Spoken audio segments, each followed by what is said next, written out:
Welcome to BRK.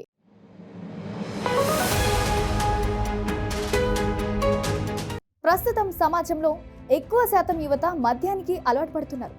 మరికొందరైతే ఆల్కహాల్కి బానిసగా అయిపోయారు.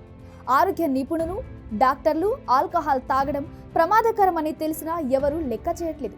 దీనివల్ల ఏటా 7.5 లక్షల మంది క్యాన్సర్ బారిన పడుతున్నట్లు వైద్యులు హెచ్చరిస్తున్నారు.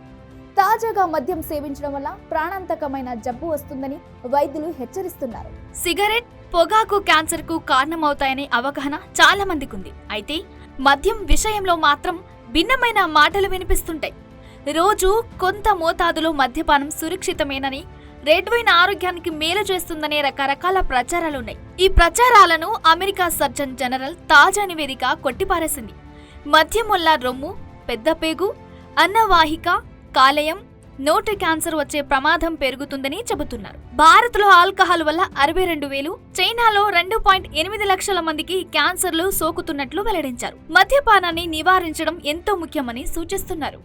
మద్యపానం సేవించడం విషయంలో ఆరోగ్య నిపుణులు భిన్నమైన అభిప్రాయాలను వెల్లడిస్తున్నారు.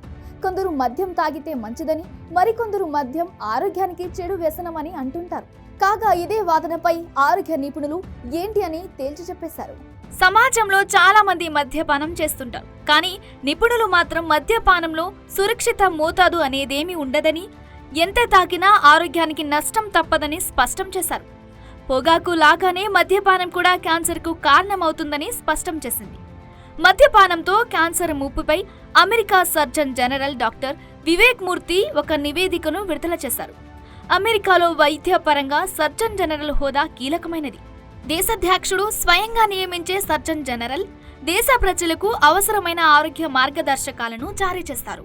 2014 నుంచి అమెరికన్ క్యాన్సర్ సొసైటీతో పాటు వివిధ సంస్థలు క్యాన్సర్పై చేసిన అధ్యయనాల ఆధారంగా అమెరికా సర్జన్ జనరల్ ఈ నివేదికను విడుదల చేశారు. మద్యపానం వల్ల రొమ్ము, కొలోరెక్టల్, అన్నవాహిక, కాలేయ, నోటి, గొంతు, స్వరపేటిక క్యాన్సర్ ముప్పు పెరుగుతుందని ఈ నివేదిక పేర్కొన్నది. ధూమపానం వల్ల 19% క్యాన్సర్ కేసులు, 29% క్యాన్సర్ మరణాలు సంభవిస్తున్నాయని, అధిక శరీర బరువు వల్ల 7.8% క్యాన్సర్ కేసులు, 6.5% క్యాన్సర్ మరణాలు సంభవిస్తున్నాయని తెలిపింది. ఈ రెండింటికి తర్వాతి స్థానంలో మద్యపానం ఉందని, 5.6 క్యాన్సర్ కేసులకు, 4% క్యాన్సర్ మరణాలకు మద్యపానమే కారణమని వెల్లడించింది. యువి రేడియేషన్ కంటే మద్యం వల్ల క్యాన్సర్ ముప్పు పెరుగుతున్నట్లు తెలిపింది. అమెరికాలో ఏటా 1,00,000 క్యాన్సర్ కేసులకు, 20,000 క్యాన్సర్ మరణాలకు మద్యపానమే కారణమవుతుందని ఈ నివేదిక వెల్లడించింది. మద్యపానం చేసే మహిళలకు క్యాన్సర్ ముప్పు ఎక్కువగా ఉంటుందని ఈ నివేదిక పేర్కొంది. బ్రెస్ట్ క్యాన్సర్ కేసులో దాదాపు 17% వాటికి మద్యపానం కారణం కావచ్చని తెలిపింది.